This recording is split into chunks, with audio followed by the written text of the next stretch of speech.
नमस्ते, चेतना रेडियो पर मैं डॉक्टर मीनाक्षी। आज हम चर्चा करेंगे एक बहुत आम सी बीमारी जिसे कहते हैं किडनी स्टोन्स या नेफ्रोलिथियासिस के बारे में। क्यों होती हैं ये किडनी स्टोन्स? जब हमारे शरीर में कैल्शियम ऑक्जेलेट की मात्रा ज़्यादा हो जाती है। क्यों होती है?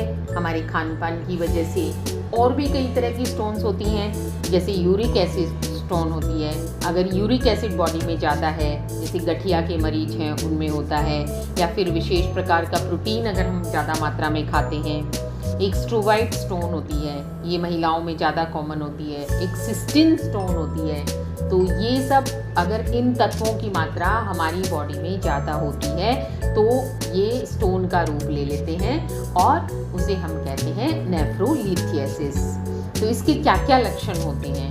देखिए, दर्द रहता है, डल एकिंग पेन रहता है, बैक एक रहता है, कमर में निचले हिस्से में लंबर रीजन जिसको हम बोलते हैं वहाँ दर्द रहता है। और जब किडनी स्टोन पेशाब के रास्ते से निकलती है तो वो वहाँ की म्यूकोजा को, लाइनिंग को डैमेज कर देती है, तो उसकी वजह से पेशाब में खून आता है जिसे हिमेचूरिया बोलते हैं। पेशाब का रंग जो होता है वो गंदला गंदला हो जाता है। दूसरा, बार बार पेशाब लगता है और बहुत दबाव बढ़ता है और चाहकर भी पेशाब नहीं आ पाता। तो जब इस सिम्टम्स को हम दो भागों में बताएंगे। एक तो छोटी मोटी स्टोन होती हैं 4 mm की, 5 mm की, तो वो जब पास होती हैं तो पता ही नहीं चलता।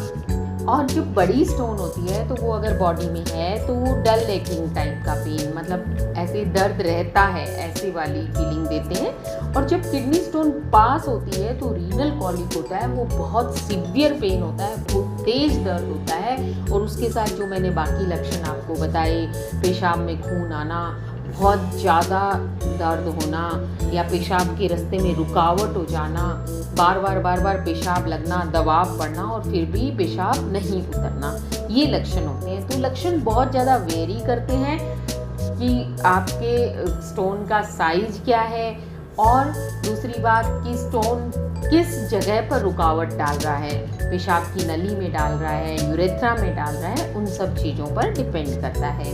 क्यों होते हैं ये स्टोन? देखिए, आनुवंशिक हिस्ट्री, फैमिली हिस्ट्री इसका बहुत कॉमन कारण है। फिर पानी कम पीना, या बार बार यूरिन का इन्फेक्शन होना, मूत्र में संक्रमण होता है, वो भी क्यों होता है? पानी कम पीने की वजह से होता है। खाने में यदि हम सॉल्ट की मात्रा या प्रोटीन, एक विशेष प्रकार का प्रोटीन, एनिमल प्रोटीन, लाल मांस वगैरह ज़्यादा खाते हैं तो उससे भी हो जाता है। जो लोग मोटापे से ग्रसित होते हैं, ओबेसिटी होती है, जिनमें BMI बहुत ज़्यादा होती है, कमर का घेरा बहुत ज़्यादा है, उनमें भी देखने को मिलती हैं किडनी स्टोन्स। इसके अलावा कई ऐसी बीमारियां होती हैं जैसे सिस्टीन यूरिया है, जिसमें बॉडी में सिस्टीन बहुत ज़्यादा में बनता है। यूरिक एसिड डिसऑर्डर्स होते हैं, गाउट जिसे बोलते हैं, उसमें यूरिक एसिड की वजह से यूरिक एसिड स्टोन्स बनते हैं। फिर हाइपर पैराथायरॉयडिज्म होता है, उसमें भी कैल्शियम का मेटाबॉलिज्म का डिफेक्ट होता है, तो उसमें भी स्टोन बनते हैं। या फिर कई ऐसी दवाइयाँ होती हैं जिनकी वजह से स्टोन बनते हैं, जैसे कैल्शियम वाले एंटासिड होते हैं, तो उनकी वजह से भी स्टोन बनते हैं। तो इसके लिए हमें क्या करना चाहिए?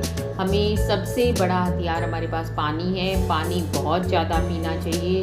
और इसका निदान कैसे होता है? सोनोग्राफी से होता है। तो देखिए, 3, 4, 5 mm की स्टोन ये कोई ख़ास बात नहीं होती, सभी के मिलती हैं 2, 2, 4, 4। लेकिन हाँ, बड़ी होती है जब 10 mm के बाद जो स्टोन होती है उसे हमें चिंता करनी चाहिए। उसके बाद जो गुर्दा रोग विशेषज्ञ हैं वो इसे लिथोट्रिप्सी के द्वारा रिमूव करते हैं। ऑपरेशन होता है लेज़र वेव्स के द्वारा।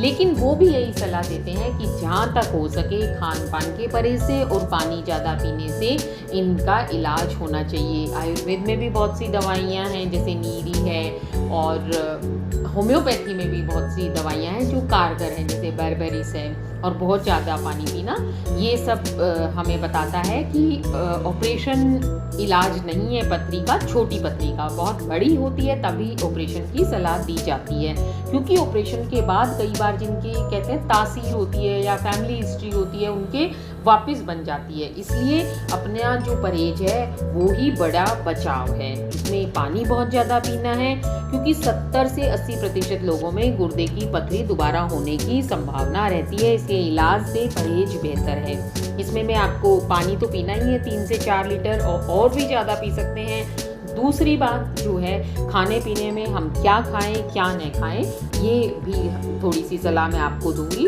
क्या न खाएं जिनमें ऑक्सलेट की मात्रा बहुत ज़्यादा होती है, जैसे चुकंदर है, शलगम है, और हरा प्याज है, हरी मिर्च है, पालक है, चाय है, चाय में भी ऑक्सलेट होता है, मूंगफली है, मांस है, और जो ये स्वीट पोटैटो शकरकंदी होती है, बैंगन होते हैं, काजू है, फूल गोभी है, और टमाटर, बैंगन, ये सब चीज़ें होती हैं जिनसे पथरी बनने की संभावना रहती है।